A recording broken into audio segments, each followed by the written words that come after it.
বন্ধুরা, দক্ষিণেশ্বরের মন্দিরে আমরা তো অনেকেই গিয়ে থাকি, কিন্তু আমরা কি জানি যে দক্ষিণেশ্বর মন্দির যে জায়গাটির উপর অবস্থিত সেই জায়গাটির নাম দক্ষিণেশ্বর কেন হলো এবং কিভাবে হলো? আজকের ভিডিওতে আমি আপনাদের শোনাবো সেই কাহিনী। তবে সেই জন্য পুরো ভিডিওটা আপনাদের দেখতে হবে। চলুন বন্ধুরা, ভিডিওটা দেখে নিই। আপনারা পর্দায় যে নীল রঙের চাল দেওয়া মন্দির এবং ডান দিকে যে দোতলা স্থাপত্য মন্দিরটি দেখতে পাচ্ছেন এবং গঙ্গা বা গঙ্গার ঘাট দেখতে পাচ্ছেন, এগুলো সম্পর্কে আমি আপনাদের পরে জানাচ্ছি। তার আগে বলে দিই যে আমি এখন ঠিক কোথায় দাঁড়িয়ে আছি। নমস্কার। এর আগে বাবুঘাট থেকে আহিরিটোলা পর্যন্ত যে সমস্ত ঘাট আছে সেই সমস্ত ঘাটগুলি নিয়ে আমি আপনাদের 5টি ভিডিও দেখিয়েছি এবং সেই ভিডিওগুলো আপনাদের ভালো লেগেছে দেখে আমি আজকে চলে এলাম নতুন একটি ঘাটের ভিডিও নিয়ে। তবে এই ঘাটটি কলকাতার মধ্যে নয়, কলকাতা শহরতলির মধ্যে, কলকাতার একটু বাইরে। আমি দাঁড়িয়ে আছি এই মুহূর্তে আড়িয়াদহ ফেরিঘাট বা আড়িয়াদহ শ্মশান ঘাটের কাছে। এবারে আপনারা পর্দায় যে রাস্তাটি দেখতে পাচ্ছেন, এই রাস্তা দিয়ে কিন্তু আমি দক্ষিণেশ্বরের মন্দির থেকে শেয়ার টোটো করে এসেছি। এই রাস্তাটি এবার ডান দিকে বাঁক নিয়েছে এবং ডান দিকে বাঁক নিয়ে আমি আজকের গন্তব্যে পৌঁছে যাব। এই রাস্তা ধরে সামনের দিকে এগিয়ে গেলেই আমি একটি প্রাচীন শিব মন্দির পাবো। সেই শিব মন্দিরে গিয়ে আমি শিব মন্দিরের কাহিনী শুনবো, আপনাদেরও শোনাবো। চলুন এই রাস্তা ধরে খানিকটা এগিয়ে যাওয়া যাক। এবারে আমি যে রাস্তায় দাঁড়িয়ে আছি, আপনারা ডান দিকটা একটু লক্ষ্য করুন। দেখুন, জোড়া জোড়া থাম বিশিষ্ট বিবর্ণ একটি একতলা স্থাপত্য। এটি হলো সে প্রাচীন মন্দির, আমার আজকের গন্তব্য। মন্দিরটি প্রাচীন হলেও কিন্তু মন্দিরটি সংস্কার হয়েছে, তাই মন্দিরের স্থাপনা অনেক নতুন। মন্দিরের গায়ে একটি বোর্ড আছে, এটি হলো নাট মন্দির। আর মন্দিরটি বাইরে থেকে দেখানোর চেষ্টা করছি। আপনারা দেখুন, এটি হলো গর্ভগৃহ, এটি হলো মন্দিরের প্রবেশপথ, আর বাঁদিকটা হচ্ছে মন্দিরের নাট মন্দির। আর নাট মন্দিরের প্রবেশপথের উপরে একটি নীল রঙের বড় বোর্ড লাগানো আছে। দেখুন, এখানে লেখা রয়েছে শ্রী শ্রী দক্ষিণেশ্বর বুড়ো শিব সূচনা বান রাজার রাজত্বকালে সৌজন্যে আড়িয়াদহ ফেরি সার্ভিস। এই দক্ষিণেশ্বর বুড়ো শিব মন্দির এবং দক্ষিণেশ্বর বুড়ো শিবলিঙ্গকে নিয়ে অনেকগুলি মিথ, জনশ্রুতি এবং কিংবদন্তি আছে মানুষের মধ্যে। আপনারা মন্দিরটি দেখতে থাকুন এবং আমি এক এক করে সেসব গল্প আপনাদের শোনাতে থাকি। কারো মতে এটি বান রাজার দ্বারা প্রতিষ্ঠিত দক্ষিণবঙ্গে বৃহত্তম স্বয়ম্ভূ শিবলিঙ্গ। যেহেতু দক্ষিণের বৃহত্তম স্বয়ম্ভূ শিবলিঙ্গ, তাই এর নাম দক্ষিণেশ্বর। দেখুন, মন্দিরের গায়ে একটি বড়সড় ফলক আছে, এখানে লেখা রয়েছে স্বয়ম্ভূ শ্রী শ্রী দক্ষিণেশ্বর বুড়ো শিব মন্দির স্থাপিত ঐতিহাসিক প্রসিদ্ধ দেউলপোতা বান রাজার রাজত্বকালে। এখানে কিন্তু স্থাপনার সাল বা প্রতিষ্ঠার সাল লেখা নেই। যেহেতু মন্দিরের প্রতিষ্ঠার সাল পাওয়া যায় না বা সঠিকভাবে জানা যায় না যে মন্দিরটি কবে তৈরি হয়েছিল, তাই মন্দিরের প্রাচীনত্ব নিয়ে কিন্তু বিতর্ক রয়েই গেছে। থাক সেসব কথা, আমরা ফিরে যাই কিংবদন্তির গল্পে। আরেকটি গল্প আছে, সেটিও বান রাজাকে নিয়ে। সে গল্পে আছে বান রাজা রানী ছিলেন দক্ষিণা দেবী। আমরা মন্দিরের নাট মন্দিরে ঢুকে পড়েছি। তো এই দক্ষিণা দেবী এই শিবলিঙ্গের পুজো করতেন, তাই এর নাম হয় দক্ষিণা দেবীর প্রভু বা দক্ষিণেশ্বর। এই মন্দিরটিকে নিয়ে আরো একটি গল্প চালু আছে মানুষের মধ্যে। আজ থেকে বহু বছর আগে গঙ্গার ধারে এই অঞ্চলটি ছিল খানা খন্দ, ডোবা আর জঙ্গলে পরিপূর্ণ। এই জঙ্গলের ধারে বাস করত এক ব্রাহ্মণ। তার একটি গাভী ছিল। গাভীটি সকালবেলা চড়তে যেত জঙ্গলের মধ্যে এবং বিকেলবেলা ফিরে আসতো। বিকেলবেলা ফিরে আসার পর ব্রাহ্মণ যখন তার গাভীর দুধ দোয়াতে যেত, তখন ব্রাহ্মণ দেখতেন যে গাভীর বাটে দুধ নেই। এইরকম পরপর কয়েকদিন হবার পর ব্রাহ্মণের মনে সন্দেহ হয়। একদিন সকালবেলা গাভীটি যখন চড়তে বেরিয়েছে, ব্রাহ্মণ তাকে অনুসরণ করে জঙ্গলের মধ্যে প্রবেশ করেন এবং দেখেন যে গাভীটি জঙ্গলের মধ্যে একটি ঢিবির উপর দাঁড়িয়ে আছে এবং তার বাট থেকে অবিরত ধারায় নিঃসরিত হচ্ছে দুধ। ব্রাহ্মণ কিছুক্ষণ পর সেই জায়গাটি পরিষ্কার করে দেখতে পারেন যে সেখানে একটি কালো পাথরের মতন কিছু একটা দেখা যাচ্ছে। তিনি কাউকে কিছু না বলে বাড়ি ফিরে আসেন। রাতে ব্রাহ্মণ স্বপ্নাদেশ পান যে তিনি জঙ্গলের মধ্যে যে কালো পাথরটি দেখেছেন সেটি আর কিছুই নয়, তিনি হলেন স্বয়ম্ভূ শিবলিঙ্গ। স্বপ্নে মহাদেব তাকে ওই জায়গাটা পরিষ্কার করে একটি মন্দির তৈরি করার কথা বলেন, কিন্তু ব্রাহ্মণ দিন দরিদ্র মানুষ, কোন রকমের সংসার চলে, মন্দির তৈরি করার মতন অর্থ তিনি কোথা থেকে পাবেন? তখন সেই দরিদ্র ব্রাহ্মণ স্থানীয় জমিদার রাজা শুদ্ধরাম ঘোষালের সঙ্গে দেখা করেন। পরে জমিদারের নির্দেশে তার ভাই দেওয়ান হরনাথ ঘোষাল 1708 সালে একটি মন্দির তৈরি করিয়ে দেন। তারপর গঙ্গার ধারে এই মন্দিরটির বেশ কয়েকবার সংস্কার হয়েছে। আপনারা মন্দিরের গর্ভগৃহটি দেখতে পাচ্ছেন, আর মন্দিরের দেয়ালের গায়ে দেখুন একটি ফ্লেক্স লাগানো আছে। এর মর্মার্থ হলো যে মন্দিরটি জীর্ণ হয়ে পড়েছে, তাই সাধারণ মানুষের কাছে মন্দির কর্তৃপক্ষ সাহায্য চাইছেন মন্দিরটি সংস্কার করার জন্য। এখানে একটি ফলক লাগানো আছে, যার মর্মার্থ হলো যে কোনো এক মিত্র পরিবারের তরফ থেকে এই মন্দিরটি একবার সংস্কার করা হয়েছিল, সেই মর্মে এখানে একটি ফলক লাগানো আছে। এই মন্দির সম্পর্কে আরো একটি জনশ্রুতি আছে যে একবার ওয়ারেন হেস্টিংস এই স্বয়ম্ভু শিবলিঙ্গের কথা জানতে পেরে তিনি লোকজন লাগিয়ে খোঁড়াখুড়ি করে এই শিবলিঙ্গের তল খুঁজতে গিয়ে হতাশ হয়ে ফিরে গিয়েছিলেন, কারণ তার লোকজন শিবলিঙ্গের তলই খুঁজে পায়নি। আমরা ধীরে ধীরে মন্দিরের গর্ভগৃহের কাছে এসে পৌঁছে গেছি। আপনারা পর্দায় দেখলেন শিবলিঙ্গটি, এবার গর্ভগৃহটি আপনাদের দেখানোর চেষ্টা করছি।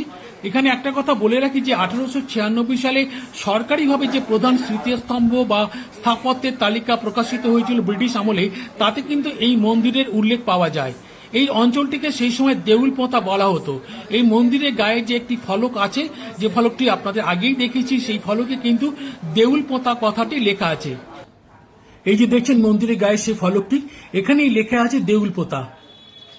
আপনারা পর্দায় দেখতে পাচ্ছেন দক্ষিণেশ্বর বুড়ো শিবলিঙ্গ।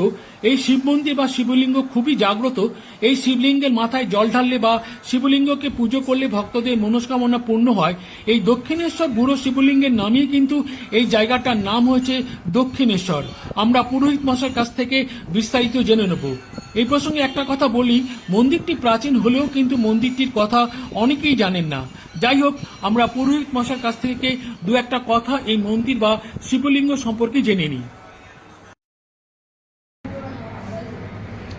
আমি এখন দাঁড়িয়ে আছি আরিয়াদহের ফেরিঘাটের একেবারে গঙ্গার ধারে দক্ষিণেশ্বর বুড়ো শিব মন্দিরের গর্ভগৃহে।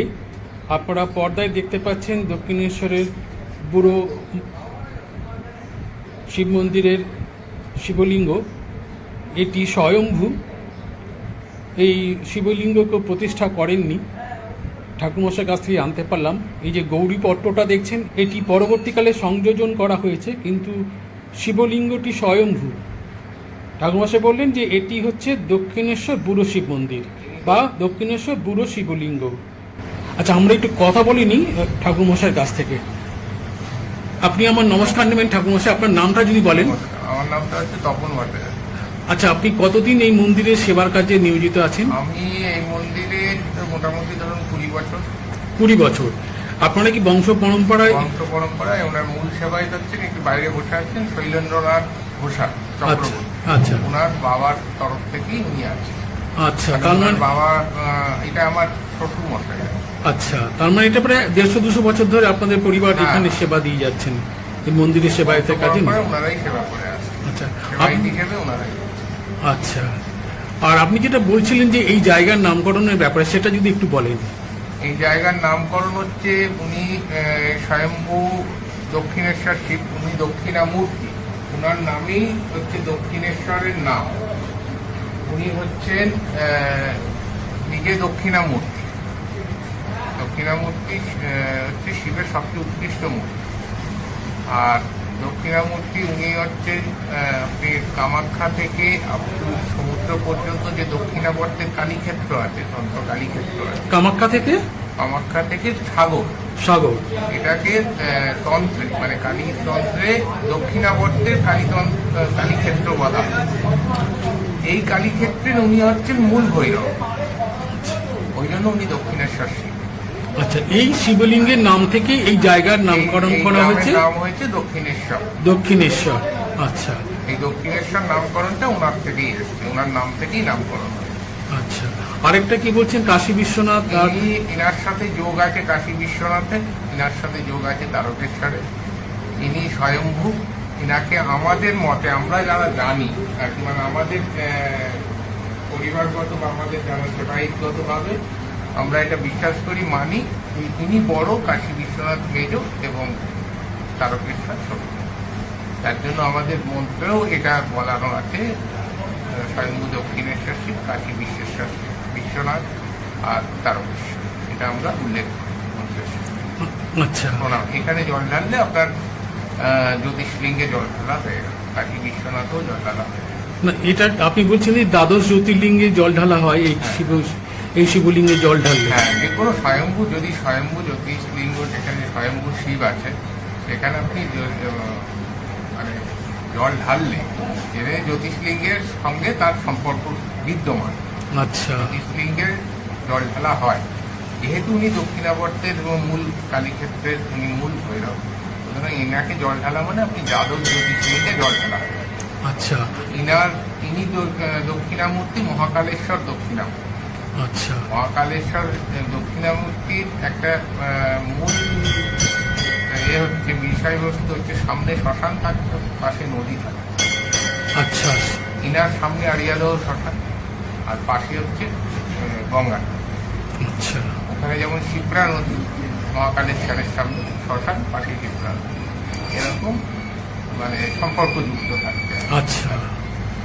আর এই মন্দির, এই শিবলিঙ্গটা কত প্রাচীন আপনি বলছিলেন? এটা 2000 বছরের ইতিহাস আমরা মোটামুটি পেয়েছি আর কি। মানে ওই ইতিহাসবিদরা এখানে এসেছিল, তারা বিভিন্ন মানে রিসার্চ করে আমাদেরকে যা তথ্য দিয়ে গেছেন, যা বলে গেছেন, তারা মোটামুটি প্রায় 2000 বছর পুরনো মানে আমরা পাচ্ছি আর কি। আচ্ছা আচ্ছা। আর কি কোন ইংরেজ সাহেব খোঁড়াখুড়ি করে যখন এখানে ছিলেন, উনি যখন এখানে রাজত্ব করতেন, মানে কলকাতায় যখন ছিলেন, তখন উনি ইনাকে মেনে নিতে পারেন। মানে আমাদের হিন্দু মতের অনুযায়ী যে ইনি যে স্বয়ম্ভূ শিব বা উনি যে স্বয়ং উঠেছেন, এটা উনি মেনে নিতে পারেন। বুজরুটি ভেবে উনি এটাকে খনন করিয়েছিলেন। যত নিচে গেছেন তত দেখা গেছে লিঙ্গ স্ফীত হতে হতে গঙ্গার দিকে ঘুরে গেছে, এতে কোনো তল খুঁজে উনি পান। তখন উনি এটা স্বীকার করে গেছেন